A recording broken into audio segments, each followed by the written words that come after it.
Assalamualaikum warahmatullahi wabarakatuh. Waalaikumsalam warahmatullahi wabarakatuh. Kabarnya baik semuanya. Baik Ibu. Oke, udah masuk ke semester 2 ya. Gimana liburannya kemarin semester 1? Ya. Oke, sebelum kita mulai ke pembelajaran, kenapa enggak dulu sih yang mau? Dia kamsi Bu, dia kamsi. Alhamdulillah itu juga di rumah bagus nilai kalian. Ibu kamsi ya. Tapi kalian tetap di rapor kan? Ya, bagus gak? Bagus Bu. Ibu kasih nilai. Oke, kamu belajar lagi. Yaudah, sebelum mulai kita berdoa dulu. Siapa ketua kelasnya? Saya Bu. Kita Bu. Ya baik kelas, sebelum kita mulai kelas pada siang hari ini, sebaiknya kita berdoa menurut agama dan kepercayaan kita masing-masing. Berdoa dimulai.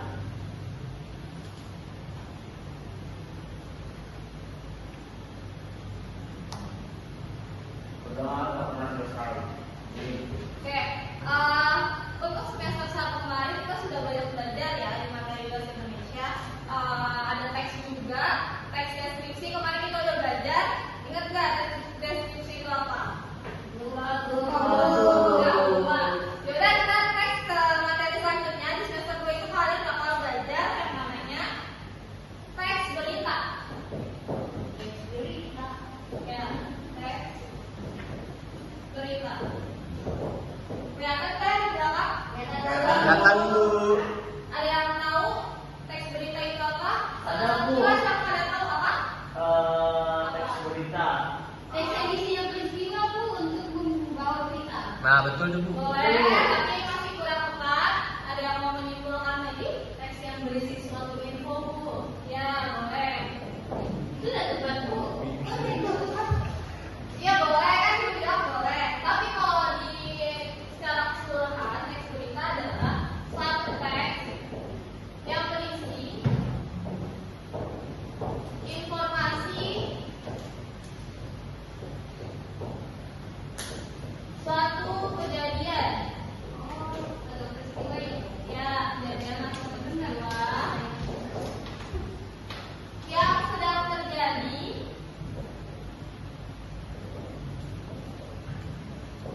terjadi atau sudah terjadi.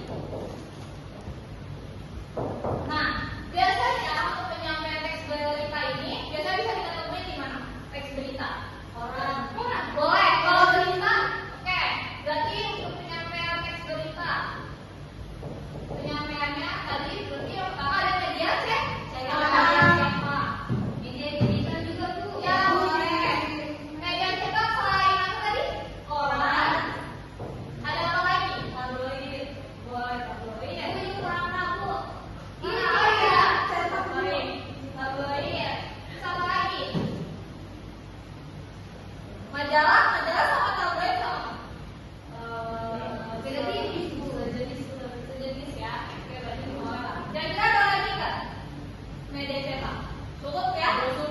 Brosur boleh. Tapi kalau brosur bukan suatu kejadian peristiwa ya. Brosur itu lebih ke untuk membranding sesuatu. Terus kalau selain media cetak tadi kita bukan media apa?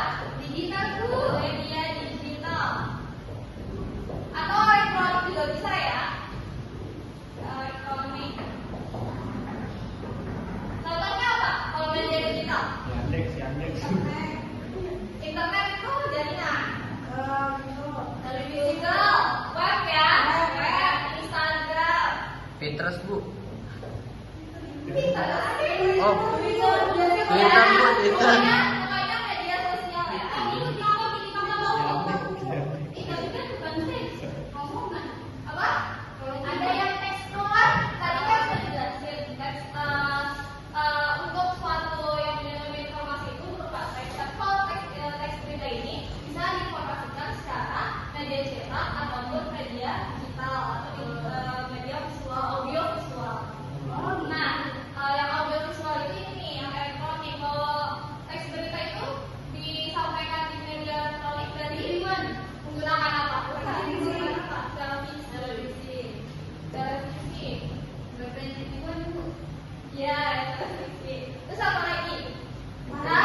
Radio. Dari yang sering kita pakai? Handphone. Baju. Oke, itu tadi jelas ya pengertian dan cara penyampaian teks beritanya. Ada yang kurang memahami atau sudah paham? Udah paham Bu? Masuk, kalau masuk Bu, ada yang masuk Bu. Ya, jelas banget. Ada yang telat Ibu, Bu. Aduh, masuk. Waduh. Riva telat Bu. Masa dia terbangun Bu tadi? Iya. Masa nggak saling dulu Bu, pacaran Bu? Saling dulu. Saling dulu. Oh, saling dulu. Astagfirullahaladzim. Udah. Lanjut ya, lanjut fokus. Iya Bu. Terus yang kedua kita akan belajar tentang unsur-unsurnya. Unsurnya ada banyak. Unsur teks berita. Yang pertama harus ada Intrinsik dan ekstrinsi. bukan. Harus ada judul. Betul pintar. Tema Bu. Judul. Yang pertama itu harus ada judul ya. Nah, judul itu apa sih? Kalau dalam teks berita itu apa? Peristiwa. Berupa peristiwa. Ya, berupa isi pokok dari beritanya ya. Ya, Bu. Dari topik beritanya Bu. Berupa isi pokok. Nah, untuk dalam pembuatan judul di teks berita ini juga harus menarik. Biar nanti yang baca itu tertarik dengan berita yang akan kita sampaikan. Kayak gitu ya. Terus yang kedua, biar menarik gimana Bu? Misalnya, presiden datang dan polisi melakukan. Penyetopan ambulan Bu. Nah, boleh itu lagi viral ya. Iya, Bu. Itu lagi viral kemarin. Nah, itu kayak gitu. Jadi biasanya kan orang bakal mikir itu, ini berita apa nih gitu. Presiden kan. Nah, di dalam tadi yang dicontohin itu ada berupa dua kalimat klausa yang dimana keduanya adalah merupakan kata kerja. Karena tadi presiden datang dan polisi mengadakan tos terhadap ini lucu. Oke, terus yang kedua ada apa lagi kira-kira? Tema mungkin. Apa lagi? Tema mungkin. Isi Bu. Opening Bu. Ini yang paling penting. Teras berita. Teras bukan itu semua Bu. Bukan. Teras berita ini ada rumusnya. Rumusnya apa? Adikasihkan. Apa itu? Simpan itu kan yang ada di. Pernah dengar nggak kalian ya adikasihkan itu apa? Pernah dengar tapi lupa Bu. Nah, adikasihkan itu singkatan. Saya belum tahu Bu. A-nya itu apa? D-nya itu di mana? K-nya itu kapan? Ya, betul. Terus siapa? Terus M itu kemana? Ya. Bagaimana Bu? Job. Apa? Bagaimana? Jadi kalau audio teks berita ini kita harus menggunakan adikasi. Iya, berarti misalnya seperti 5W1H ya. Iya, betul 5W1H kalau dalam bahasa Inggris. Kalau dalam bahasa Indonesia disebutnya adalah rumus adikasi. Apa misalnya contoh kejadiannya apa, beritanya apa yang diangkat, kapan kejadiannya. Terus kalau misalkan kenapa, terus gimana kejadiannya, terus siapa yang menjadi bagian beritanya, terus bagaimana. Oke, sampai sini paham? Paham Bu. Paham Bu. Nah, yang terakhir baru ada isi berita. Dan isi berita kalian tahu ya. Setelah ini tersusun, baru nanti kalian jabarkan lagi isi beritanya. Oke, lanjut. Isi berita tuh isinya yang ada simpel ya Bu? Iya, dari semua yang udah teramai termasuk dalam isi beritanya. Oh, gitu. Penutupnya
Maksudnya harus ada apa, kapan, mengapa, di mana, siapa, dan bagaimananya. Bisa dipahami.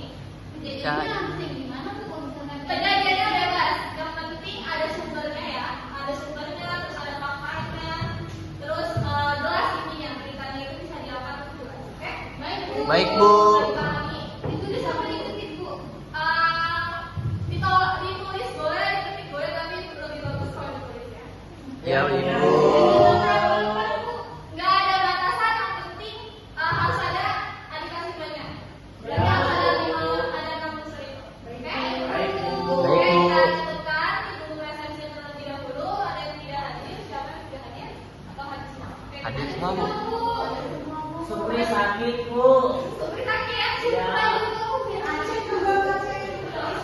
Oke, kalau dipirit Bu, jadi Bu. Di bawah saya dulu ya. Pertama Nurul, saya Bu. Ketiga Rasul, hadir Bu. Zahra, hadir Bu. Rani, hadir Bu. Rival, Tito, Ada, Bu. Aulia, hadir. Rita, Rian, Hadir. Iza. Hadir, Bu. Oke, masuk semua ya. Oke, jangan lupa tugasnya dikumpulkan di depan. Jika ada yang bertanya, silakan nanti di ruang guru. Oke, terima kasih. Assalamualaikum warahmatullahi wabarakatuh. Waalaikumsalam warahmatullahi wabarakatuh. Terima kasih, Bu. Assalamualaikum warahmatullahi wabarakatuh. Waalaikumsalam warahmatullahi wabarakatuh. Selamat pagi anak-anak sekalian. Selamat pagi, Bu. Gimana kabarnya? Baik. Baik, Ibu. Anak-anak sekalian, untuk pertemuan di hari ini kita akan membahas mengenai teks persuasi. Jadi anak-anak sekalian sudah ada yang tahu belum sih secara singkat teks persuasi itu apa? Belum, Bu. Baik, untuk daripada itu kita akan langsung mempelajari tentang teks persuasi ini tersendiri supaya anak-anak sekalian dapat membuat teks persuasi secara mandiri. Baik, dilanjut aja ya. Ya, Bu. Ya, Bu. Baik, teks persuasi adalah teks yang bertujuan untuk meyakinkan atau mempengaruhi pembaca atau pendengar agar menerima pandangan, pendapat, atau melakukan tindakan tertentu. Teks ini menggunakan argumen dan alasan yang logis serta emosi untuk mencapai tujuannya. Nah, jadi anak-anak sekalian, dalam pembuatan teks persuasi itu tujuan utamanya untuk mempengaruhi pembaca ya. Untuk mempengaruhi pembaca dan juga untuk melakukan tindakan tertentu gitu. Lanjut. Untuk yang kedua, anak-anak sekalian juga harus tahu ciri-ciri dari teks persuasi itu apa aja ya. Yang pertama, tujuan yang jelas. Yang kedua, argumen yang logis. Yang ketiga, penggunaan bahasa yang emosional ya. Untuk yang terakhir yaitu adanya ajakan atau imbauan. Teks ini seringkali mengandung ajakan atau imbauan yang eksplisit. Untuk anak-anak sekalian, untuk pengertiannya siapa yang mau membaca? Baik, untuk Zahra, aku persilahkan.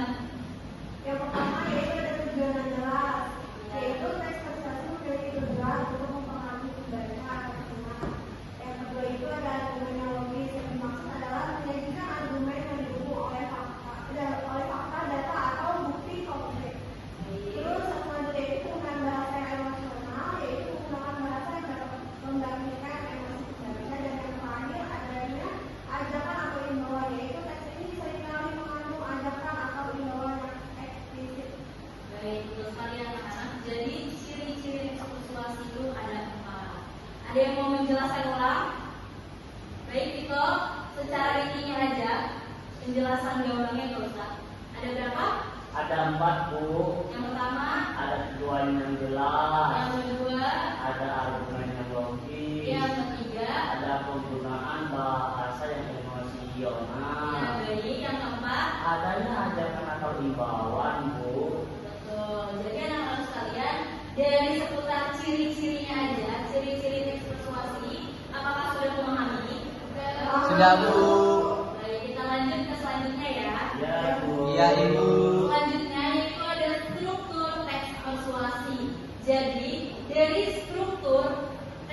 persuasi itu ada 4. Yang pertama pendahuluan, isi argumen, ajakan, dan juga penutup. Jadi anak-anak sekalian perlu diingat ya, harus ingat bahwa struktur teks persuasi itu hanya ada 4 aja. Apa aja Untuk nih? penjelasannya, Kathy Jameson boleh dibaca. Yang pertama ada pendahuluan. Bagian ini berisi pengenalan topik serta menarik perhatian pembaca. Yang kedua ada isi atau argumen, yaitu menyajikan argumen-argumen yang mendukung pandangan atau pendapat penulis. Setiap argumen biasanya didukung oleh data atau fakta. Yang ketiga ada ajakan. Bagian ini berisi himbauan atau ajakan kepada pembaca untuk melakukan sesuatu. Yang terakhir ada penutup, yaitu menyimpulkan argumen-argumen yang telah disampaikan dan memperkuat ajakan. Baik anak-anak, untuk dari struktur teks persuasi ini apakah ada pertanyaan? Tidak ada buku. Dikarenakan dari struktur teks persuasi yang anak sekalian sudah memahami dan sudah mengetahui ada apa aja bagian-bagiannya, maka saya lanjut untuk di slide selanjutnya. Selanjutnya yaitu ada langkah-langkah menulis teks persuasi. Ya, yang pertama menentukan topik, mengumpulkan data dan fakta. Yang ketiga menentukan tujuan. Yang keempat menyusun kerangka. Ya, yang kelima menulis teks. Dan yang keenam ada merevisi dan mengedit. Yang pertama yaitu menentukan topik. Pilih topik yang relevan dan menarik. Ya, untuk menentukan topik ini bisa dari berbagai macam ya, misalnya dari sosial, terus dari keluarga, ya bencana alam dan lain sebagainya. Gitu. Baik, Ibu. Yang selanjutnya yaitu mengumpulkan data yang fakta. Dalam mengumpulkan data dan fakta, mengumpulkan data fakta dan bukti yang mendukung argumen seperti data konkret dari jurnal-jurnal yang terpercaya gitu ya. Iya, Bu. Selanjutnya menentukan tujuan. Tetapkan tujuan utama teks persuasi. Selanjutnya menyusun nama. Buat utama teks dengan memperhatikan struktur teks persuasi yang tadi ya. Iya, Bu. Ya diingat dari si struktur teks persuasi. Selanjutnya menulis teks, tulis teks sesuai dengan kerangka yang telah dibuat. Ya setelah kerangkanya dibuat dari pedoman si struktur teks tersebut, maka dikembangkan untuk menjadi sebuah tulisan teks persuasi. Selanjutnya setelah dibuat maka dibaca ulang untuk dapat mengetahui kesalahan-kesalahannya. Setelah itu lanjut direvisi dan mengedit. Periksa kembali teks untuk memastikan kesalahan kata bahasa, ejaan dan logika. Ya. Lanjut. Selanjutnya yaitu ada contoh teks persuasi. Pentingnya dengan judul pentingnya mengurangi penggunaan plastik.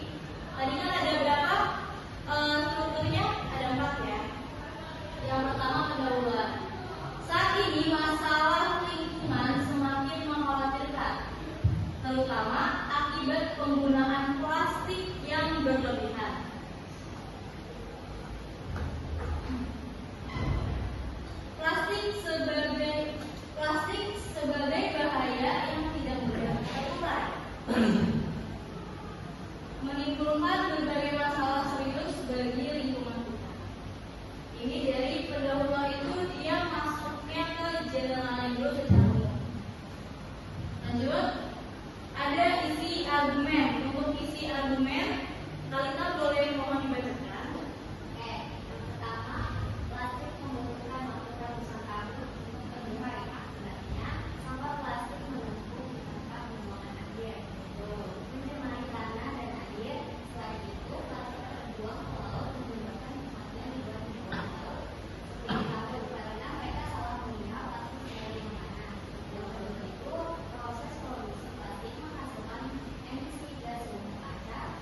dari isi argumentasi. Ya tadi isi argumentasi itu harus sesuai dengan fakta yang konkret ya. Jadi nggak boleh asal-asalan tuh. Lanjut setelah isi atau argumen, selanjutnya yaitu ajakan ya. Ajakan oleh karena isinya ya. Oleh karena itu marilah kita bersama-sama mengurangi penggunaan plastik dalam kehidupan sehari-hari. Kita bisa mulai dengan hal-hal kecil seperti membawa tas belanja sendiri ya, menggunakan botol minum yang bisa diisi ulang dan menghindari produk-produk dengan kemasan plastik. Maka kita mengajak audiens untuk bersama-sama ramah lingkungan. Selanjutnya itu ada penutup. Ketiga soal boleh dibacakan dari penutupnya aja. Dengan mengurangi penggunaan plastik, kita dapat menjaga kelestarian lingkungan untuk generasi mendatang. Ayo, mulai dari diri sendiri dan ajak orang di sekitar kita untuk peduli terhadap lingkungan. Setiap tindakan kecil yang kita lakukan dapat memberikan dampak besar bagi dunia yang kita cintai. Ini merupakan bagian-bagian teks persuasi, ciri-ciri, struktur, dan juga contohnya. Untuk materi kali ini apakah ada pertanyaan? Nggak ada, Bu. Tidak, Bu.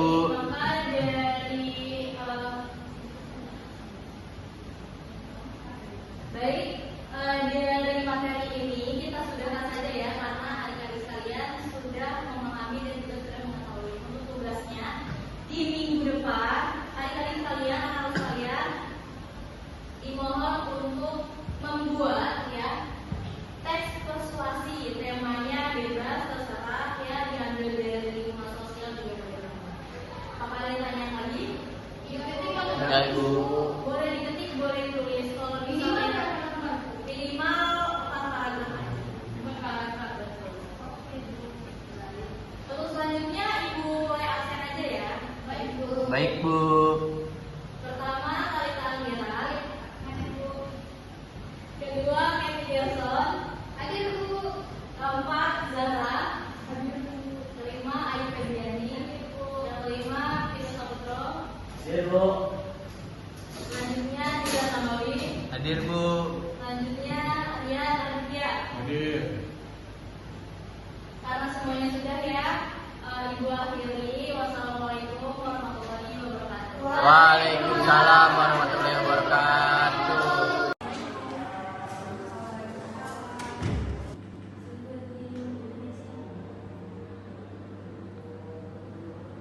Sebelum kita mulai, alangkah baiknya kita berdoa terlebih dahulu.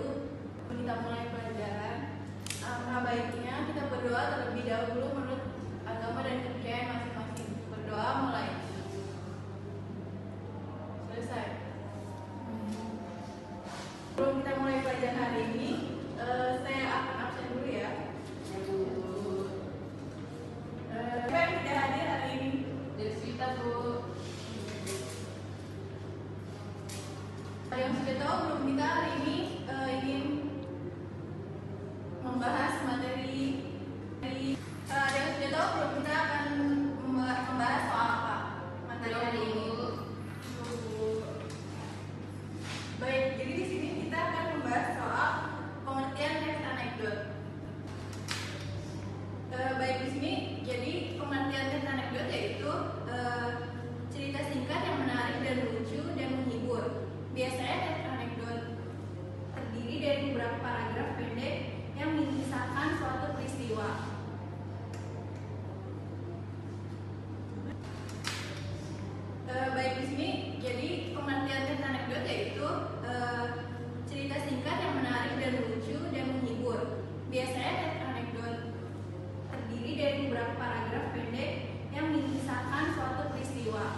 kesimpulannya.